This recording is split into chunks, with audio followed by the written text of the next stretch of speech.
Olá, eu sou a Ana e hoje vou falar sobre o livro Roma, Temos o Problema, de João Francisco Gomes.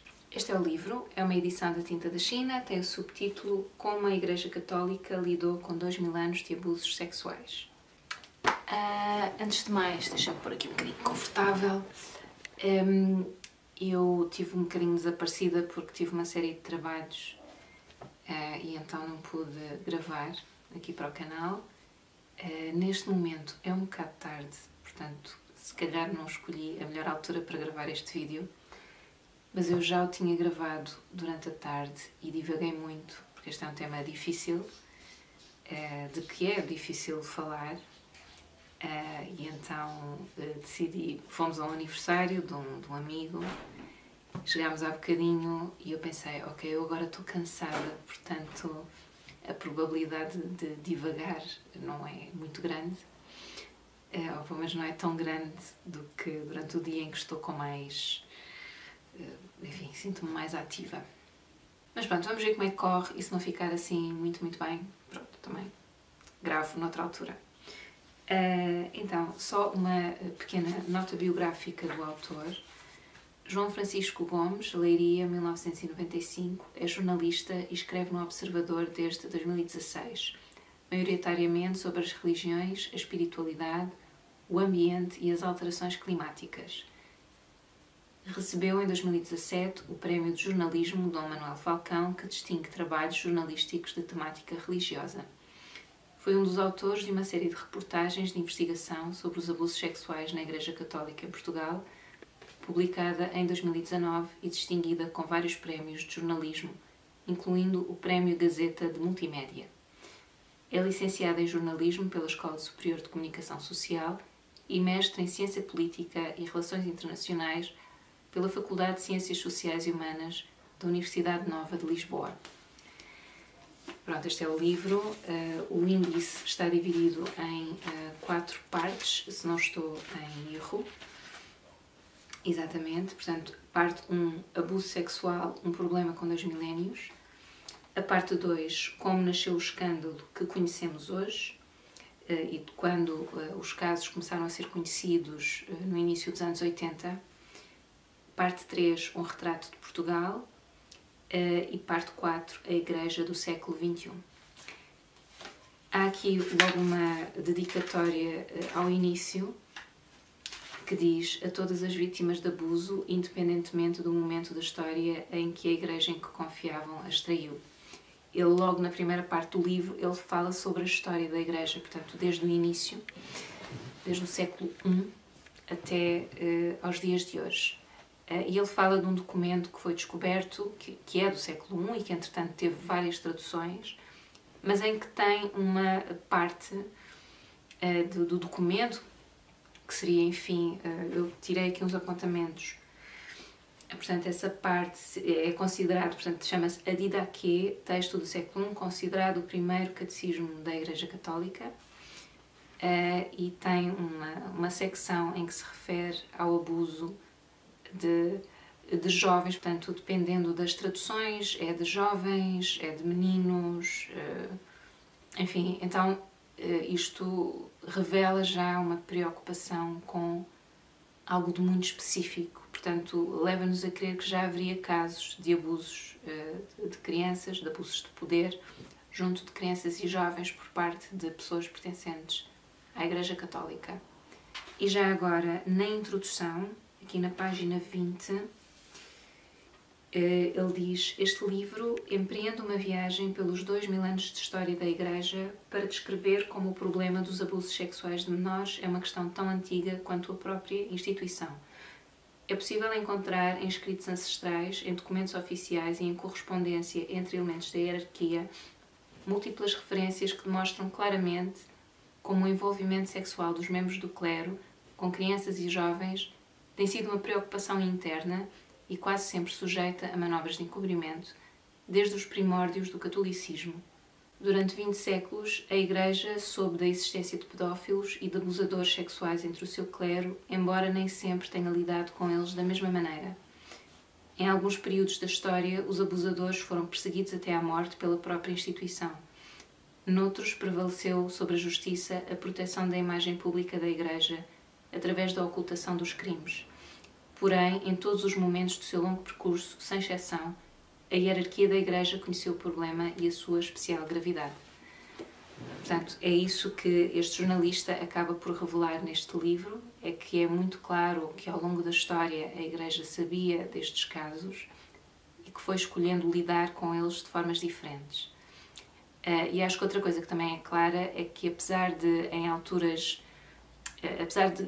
algumas alturas a hierarquia ou os membros mais poderosos dentro da hierarquia da Igreja optarem por encobrir, outros que estavam, alguns deles em posições mais baixas, outros nem por isso, reconheciam o problema e queriam que fossem feitas, ou que fossem tomadas diligências que não passassem tão somente por mudar os padres de uma paróquia para outra paróquia. Portanto, ele começa no século I e vai por aí afora, século VII.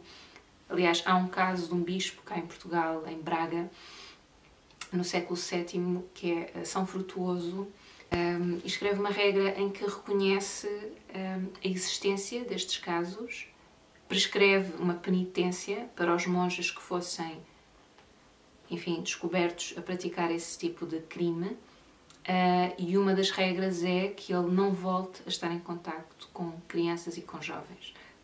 Portanto, se um bispo português do século VII sabia que era má ideia voltar a colocar alguém que tivesse, enfim, abusado de outras pessoas, mas neste caso em particular de crianças e jovens, como é que no século XX e no século XXI se encobriram esses padres, não é? E muitas vezes os mandavam para outras paróquias, portanto, sabendo que eles iam abusar e criar novas vítimas.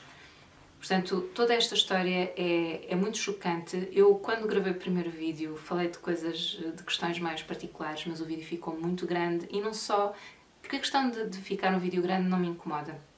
Eu achei que estava aborrecido, porque depois repetia-me muitas vezes. Eu acho que este é um livro que é muito acessível, que está escrito de uma forma clara, portanto, é um livro, é uma peça jornalística, eu acho, portanto, em termos de escrita ou literatura, talvez não seja tão interessante, mas honestamente também não é tanto isso que eu procuro num livro deste tipo. Portanto, eu quero mais cingir-me aos factos, também interessa-me esta incursão que ele fez pela história da Igreja, por documentos que até há não muito tempo estavam interditos a outras pessoas de serem consultados, mas que entretanto passaram a estar disponíveis para serem consultados, os arquivos, processos, casos, etc.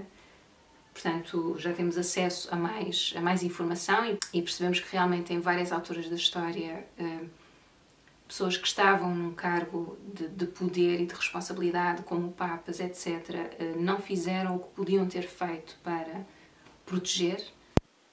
Era mais uma questão, lá está, da imagem, portanto era uma coisa muito superficial, era mais importante a imagem da Igreja do que o seu espírito, o que é completamente contraditório em relação àquilo que é a missão da Igreja, parece-me, não é? Que é cuidar do espírito, é ser uma bússola moral, e a forma como se encobriram estes casos é verdadeiramente vergonhosa. Foi feito um estudo na Austrália, portanto, houve casos conhecidos em vários pontos do mundo. Os primeiros a serem conhecidos aconteceram nos Estados Unidos, mas depois foram descobertos casos muito semelhantes em países muito diferentes. Portanto, a maneira de atuar era sempre a mesma, inclusive é cá em Portugal. Portanto, era uma forma de atuar de ocultação, não contactar com as autoridades civis, portanto, não contactar a polícia, encobrir, muitas vezes até pagar às famílias das vítimas. Portanto, desresponsabilização, enfim. E há um estudo que é feito na Austrália em que eles investigaram estes casos de pedofilia em várias instituições diferentes que acolhiam crianças, portanto, instituições públicas e privadas, infantis, culturais, educativas, religiosas, desportivas e outras. E chegou-se à conclusão que 58,1% dos casos totais, não é, aconteceram em... Desculpa lá.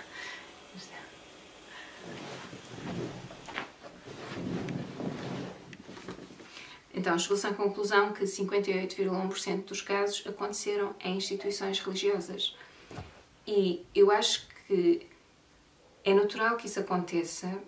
Porquê? Porque, na maior parte dos casos, quando se descobria que um padre tinha abusado de uma ou mais crianças, mudava-se esse padre para outra paróquia. Portanto, ele continuava a abusar.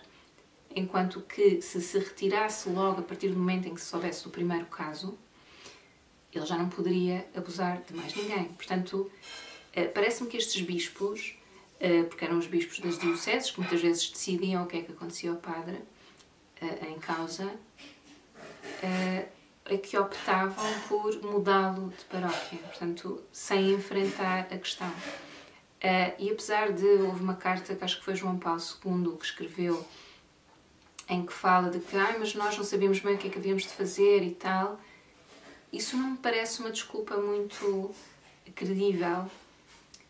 Eu acho que é muito óbvio e muito lógico que voltar a colocar um homem que perpetrou esse tipo de crimes junto de outras crianças nunca é a resposta, ok? Já seria suficientemente mau, já era suficientemente mau não ser feita a denúncia à polícia, mas ao menos que se colocasse este homem num mosteiro, etc., portanto em reclusão e afastado de crianças. Agora, colocá-lo noutro sítio onde ainda não o conhecessem é cruel. É cruel para essas crianças, não é? Porque já se sabia que era possível, porque era sempre o que acontecia, invariavelmente, que esse padre voltasse a abusar. Outra coisa que eu também senti enquanto estava a ler este livro, mas também era é uma ideia que eu já tenho, é que um pedófilo é uma pessoa doente, portanto, a pedofilia é uma patologia. Então, não é que eu veja estes padres como sendo monstros. Eu acho que sim, fazem coisas monstruosas, sem dúvida, mas não são monstros, são pessoas doentes que têm que ser tratadas e, sobretudo, têm que ser afastadas de outras crianças porque eles não se conseguem controlar, não é? Muito menos estando constantemente expostos, não é? E esta recusa em enfrentar a realidade destes casos acho chocante, e sobretudo numa instituição que se compromete em proteger os mais fracos, os mais vulneráveis. Então, toda esta história é muito chocante e acho que se lerem este livro vão ficar verdadeiramente indignados. Ele fala de muitos casos, começa lá está muito lá atrás e vai passando por alguns casos de que há registro também no século XVIII, antes do século XVI, pronto. E nas várias alterações que a regra da Igreja foi tendo. Portanto, houve uma altura em que era mais dura para com estes casos e para com estes padres que eram apanhados neste tipo de casos, mas foi ficando cada vez mais permissiva e muito mais focada na proteção, lá está, da imagem do que propriamente na proteção das vítimas. Portanto, os casos mais graves aconteceram nos Estados Unidos da América, na Austrália, na Irlanda, Áustria, México, Canadá, Alemanha, em França também. Portanto, parece-me que isto é um caso de base da Igreja. Portanto, eles tinham instruções para agirem desta determinada forma, porque caso contrário não se explica como é que em países tão diferentes, que têm culturas também diferentes, todos fizessem exatamente o mesmo. Numa nota um pouco mais positiva, houve um caso que aconteceu cá em Portugal, em Vila Real. Isto é o glitch. Em que eles fizeram tudo como deve ser, portanto eu também anotei esse caso. Já agora vou só ler, porque eu não me lembro em que ano é que foi, mas é recente. Portanto está na página 297. Vila Real, um exemplo de boas práticas na Igreja. Em benefício da verdade e da justiça, não posso contar a história dos abusos sexuais na Igreja em Portugal sem relatar o caso que melhor ilustra como a atuação da hierarquia eclesiástica deve ser. O episódio do padre Pedro Ribeiro, de Vila Real, condenado em 2016 pelo abuso sexual de 2 menores. Neste caso, a Igreja não só levou a denúncia e as provas à polícia quando soube dos crimes, como foi ainda mais dura na pena que aplicou ao sacerdote do que o Tribunal Civil. Pronto. Então foi um caso em que eles, assim que souberam dos casos, atuaram. Portanto, não deixaram que a coisa alastrasse. E eu acho que o envolvimento da polícia é importante, porque eles têm meios para investigar, que que a Igreja não tem, e são profissionais, é o trabalho deles, não é? Portanto, a exclusão da polícia depois também não faz muito sentido. Ele relata aqui casos em que, sobretudo nos Estados Unidos, em que a polícia foi conivente com alguns casos. Portanto, imaginem um bispo que tinha muito poder numa determinada localidade, também tinha poder sobre a polícia, que não se queria envolver, que não queria, enfim, ir contra aquele bispo. Portanto, são assim casos muito chocantes, em que de facto as vítimas são as últimas, é a última parte da equação a ser considerada. Há aqui uma consideração também interessante de Thomas Halleck, na página 359-360. Nas palavras de Thomas Halleck, um dos mais reputados intelectuais católicos contemporâneos, a onda de revelações de escândalos de abusos sexuais e psicológicos na Igreja, que eram tabu e foram encobertos durante muito tempo, desempenha um papel semelhante à última gota que na Idade Média desempenhou o escândalo com a venda das indulgências, que culminaria com a Reforma Protestante. Também então foram desvendados problemas fundamentais num fenómeno aparentemente marginal: o problema da relação entre a Igreja e o poder e o da relação entre o clero e os leigos. Nos países da Europa Central, um número recorde de crentes abandonou a Igreja nos últimos anos. Temos de ter consciência de que a maioria das pessoas que se afastam da Igreja não se tornam ateias. Algumas deixam-na precisamente porque levam a fé mais a sério do que a conheceram nas igrejas. E eu achei esta consideração inteligente e verdadeira. Portanto, não é possível que um bispo ou um padre... assim, eu não considero tanto o padre que abusa, porque eu acho que essa pessoa que faz isso está doente. Mas o bispo que encobre, que o envia para outros sítios, que... Ok, desculpem, só voltar um bocadinho atrás. O padre que abusa está doente, mas tem que sofrer consequências por cometer o abuso. Eu achei que as coisas deviam estar par a par, ou seja, ele cumprir a sentença, não é? Mas também receber tratamento. Acho que as duas coisas deviam estar a par.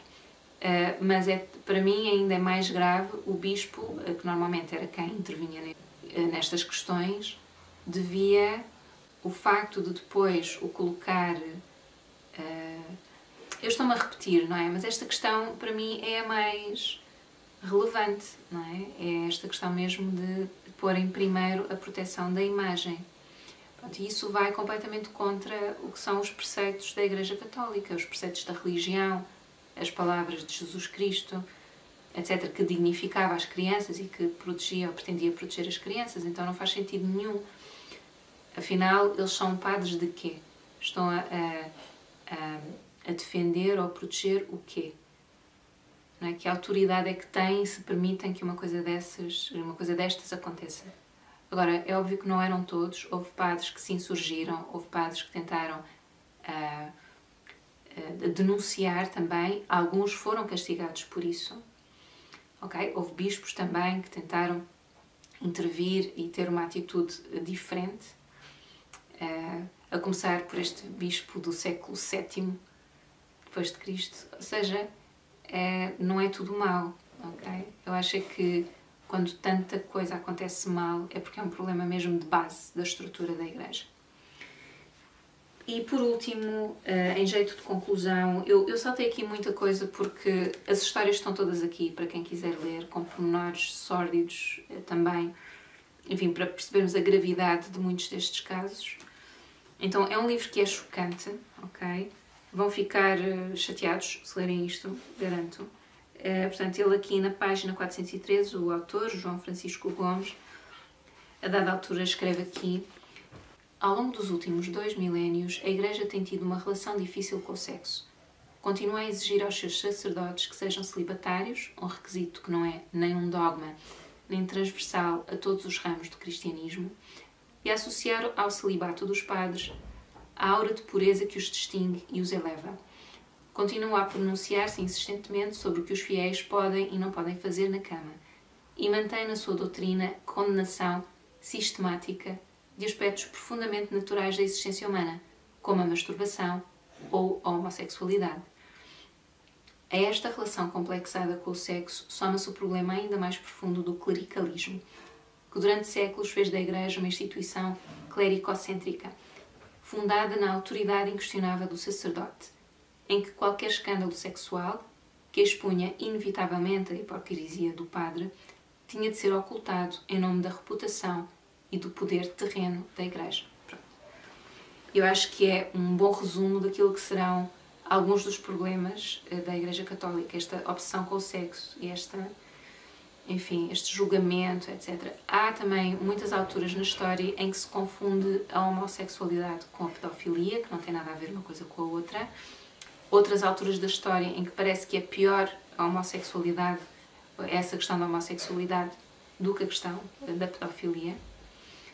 Portanto, há este problema muito grande com a homossexualidade, por acaso é muito impressionante.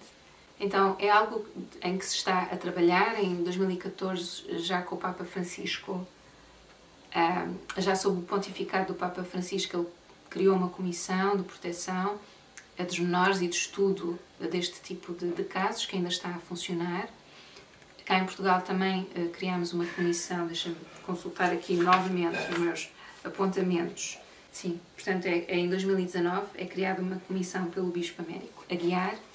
E depois, já depois da publicação deste livro, portanto o livro, eu não sei se disse, isto é de 2021, portanto posterior à publicação do livro, mas no mesmo ano, é criada uma comissão independente para o estudo dos abusos sexuais contra as crianças na Igreja Católica Portuguesa.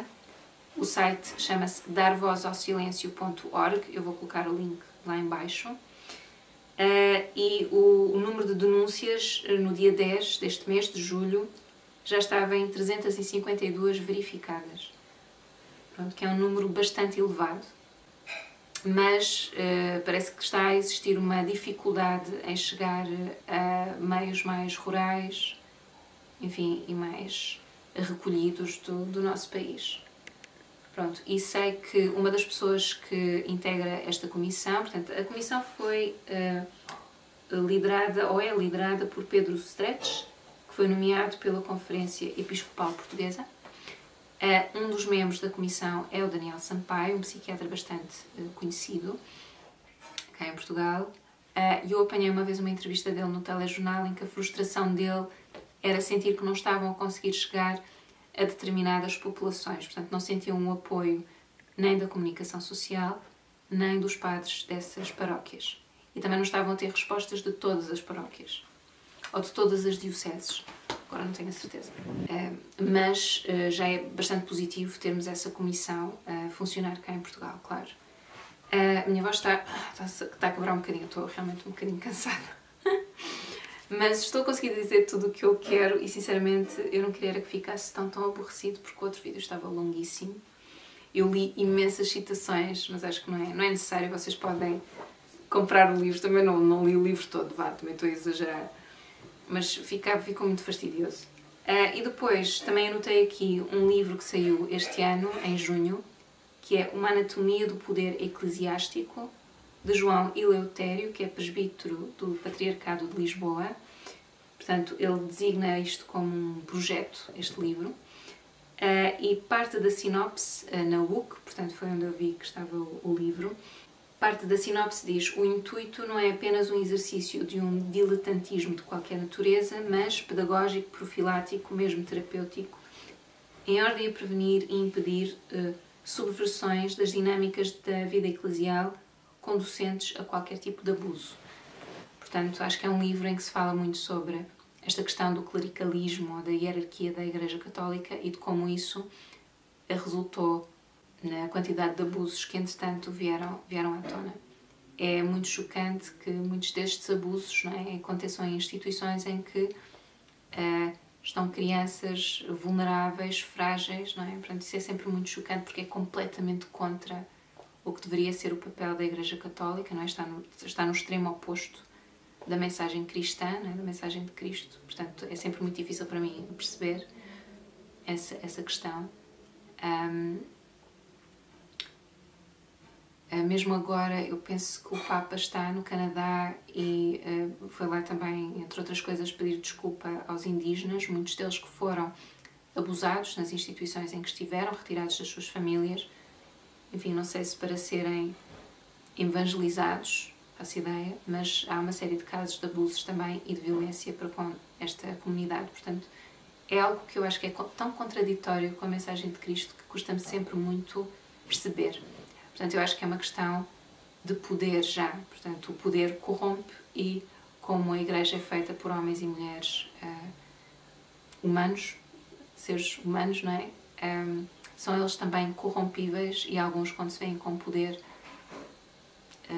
enfim, ficam com uma ideia um pouco distorcida daquele que é o seu papel numa instituição que se quer moral e religiosa. Portanto, é sempre muito confuso perceber como é que estas coisas acontecem assim nestas instituições enfim, em que há um grau de exigência muito maior.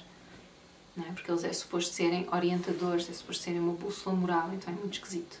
Eu não acho que sejam seres superiores, mas acho que têm que estar numa dimensão diferente, sim. Se é para nos orientar, se é para nos dar alento, se é para serem generosos, etc. Têm que estar numa outra dimensão. E acho que a questão do celibato é muito pouco importante, sobretudo quando colocada a par com a questão este tipo de questões de complexos de superioridade e de abusos de poder, etc. Enfim, se bem que acho que não há uma relação direta entre a questão do celibato e esta questão dos abusos. Penso que ele não conseguiu confirmar isso. Acho que não. Mas há uma questão grave quando se trata disto, do encobrimento e da desresponsabilização nestes casos. Pronto, já me estou a repetir. É isso, ouçam. Este livro é pesado, é um livro difícil de ler. É fácil de ler no sentido em que o jornalista escreveu de forma muito acessível, mas é difícil no sentido em que o tema é muito difícil, é muito pesado. E uma pessoa indigna-se e fica revoltada, é mesmo... Pronto, enfim, é mesmo difícil perceber como é que algumas opções foram tomadas. E sobretudo quando já outros bispos e outros padres já tinham deixado escritos, não é? A dizer, atenção, não é boa ideia voltar a integrá-los. Depois havia várias sugestões, um padre sugeriu uma ilha para colocar estes padres dissidentes. Pronto, mas a ideia dos padres que enfim, que sabiam destes casos e que achavam que devia haver uma mão mais pesada da Igreja para com estes casos, uma coisa em que eles concordam é que não é boa ideia, ou que não era boa ideia a reincidência destes homens. Pronto, não eram contra a sua recuperação e terapia, vamos lá, mesmo que fosse mais, não tanto dentro do ramo da psicologia, mas mais do ramo da reclusão, da oração, etc. Mas eram sempre contra a reinclusão destes padres junto de crianças e jovens, enfim. Eu acho que já disse que há também aqui uma grande confusão entre homossexualidade e pedofilia ao longo dos séculos, acho que já falei nisso. Isso é muito chocante, mas pronto, tem a ver com a ignorância em relação a este assunto. E pronto, é isso. Acho que agora já me estou a repetir muito, não é? Portanto, em termos, eu acho uma leitura interessante. Eu, como cristã e como católica, acho importante saber da história da Igreja, mesmo destas coisas que são menos agradáveis. Eu acho que há uma corrente dentro da Igreja Católica composta por alguns padres e algumas freiras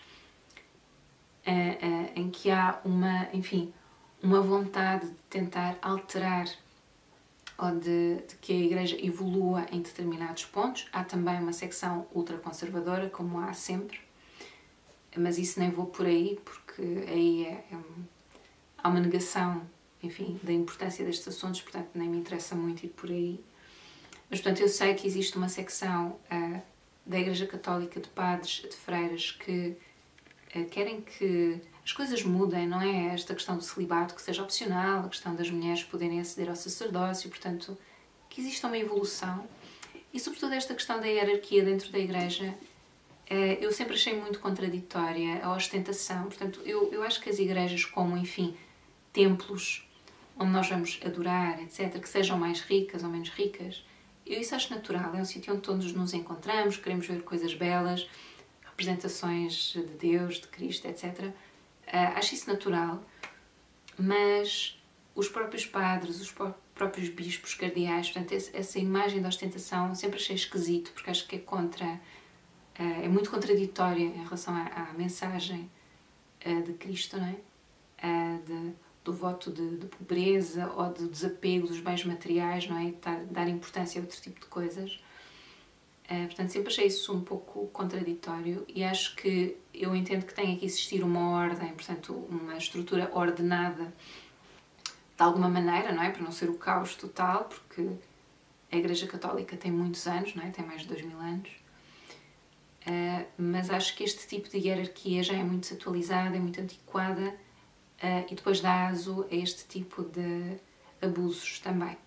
Pronto, eu pessoalmente não vejo padres e bispos como seres superiores, exijo-lhes mais do que a outras pessoas, claro, porque estão numa posição de poder em relação a algumas pessoas e são uma figura de autoridade, de certa forma, para muitas pessoas também, de autoridade moral, portanto acho que é bom ser-se exigente em relação a isso. Não os vejo como superiores, pronto, mas acho que estão numa dimensão espiritual, eles dedicam a sua vida ao espírito, não é? E a ajudar-nos e a servir-nos nesse sentido de orientar-nos, não é?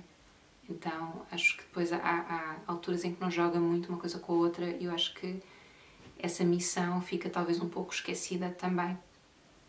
Pronto, claro, aqui não estou a falar dos casos de doença, não é?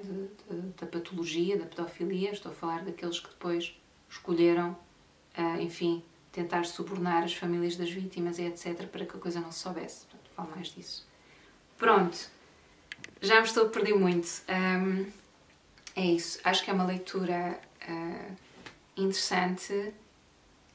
Eu diria obrigatória, porque acho que é importante conhecer a história da nossa Igreja. Este foi um período muito negro da história da Igreja. Ainda se está a descobrir muita coisa. Cá em Portugal, então, é uma coisa mais recente. Estes casos que se vão sabendo. Eu acho que Portugal é um país em que as pessoas não falam de coisas que são incómodas.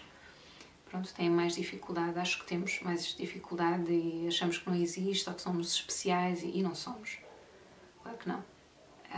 Então, enfim, mas acho que com esta comissão independente já se descobriram muitos casos. Havia uma altura que se dizia que era uma dezena de casos, mais ou menos, e agora sabemos que já vamos nas centenas, portanto, eu não fico contente com isso, mas acho que é importante também para as vítimas, diria eu.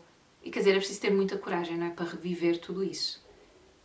Mas é importante responsabilizar-se as pessoas que estiveram envolvidas nesses casos, claro. Não só os abusadores, mas também quem lhes permitiu depois andar aí a criar mais vítimas, a fazer mais vítimas, pronto. É isso. Eu costumo um bocado dizer, espero que tenham a oportunidade de ler, porque isso é um tema muito pesado. Eu quero ver se os próximos vídeos são de livros ou filmes ou, enfim, coisas um bocadinho mais leves. Mas, se tiverem curiosidade, acho que é uma leitura de tema muito difícil, mas de leitura muito acessível, pela forma como o jornalista escreve. Há só uma parte em que ele depois começa a falar, fala sempre que passa de capítulo para capítulo, diz mas depois ficou muito pior, e depois ficou muito pior, e depois veio o pior e ainda estava para vir. Acho que ele repete-se um bocadinho e a dada altura parece que uma pessoa fica, como é que se diz? Dessensibilizada, não sei se isto é uma palavra, um bocadinho, porque, enfim, acho que há aqui uma repetição, em termos de literatura, só não tem a ver nada com a temática, ok? Enfim, mas eu acho que ele tentou ir a muitos sítios, falar com as dioceses, com as várias paróquias, e quer saber que a paróquia de Viseu foi das poucas que não... A paróquia não, a diocese, desculpem. De Viseu foi das poucas que não respondeu a um questionário ou, enfim, ao contacto do jornalista, que me deixa triste. Mas, enfim, é o que é. Pronto, é isso. Espero que ele continue a estudar e que continue atento. É importante termos jornalistas atentos a estes casos também, para não deixar as instituições desresponsabilizarem-se e, enfim, acharem que são superiores aos outros comuns mortais, não é? E pronto, acho que é um bom trabalho jornalístico, mas muito difícil de ler, pronto, pela temática, enfim. É isso, ouçam, espero que estejam bem, espero que tenham gostado. Eu espero não ter falado super baixinho e que se tenham ouvido alguma coisa, mas eu achei que tinha que gravar outra vez E por acaso eu cheguei a casa e disse ao Luís, opá, eu acho que vou gravar agora porque eu estou cansada. Portanto, acho que não vou divagar muito. Mesmo assim repeti-me um bocado, mas acho que não divaguei assim imenso. Pronto, é isso. Espero que tenham gostado desta apreciação do livro, espero que estejam bem e até à próxima. Tchau, tchau.